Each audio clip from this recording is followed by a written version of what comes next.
Next, let's talk about PLC4X. Speaking of industrial automation, we cannot overlook PLC devices. PLCs from different manufacturers often have their own communication protocols and programming methods, which bring many difficulties to the development. Every time a new PLC application is to be developed, a lot of time is spent researching the underlying details of the PLC. PLC4X here aims to solve this issue. It is an open source PLC programming and connectivity framework that supports multiple PLC manufacturers and communication protocols. PLC4X provides a unified programming interface, showing the difference in underlying PLC protocols, allowing developers to write code once and interact with different PLC.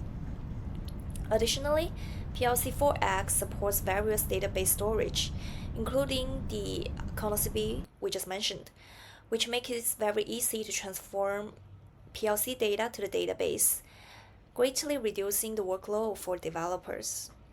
In summary, PLC4X significantly reduced the complexity of developing industrial automation system by providing standardized programming interface and data integration capabilities, increasing the development efficiency, and is proven to be very useful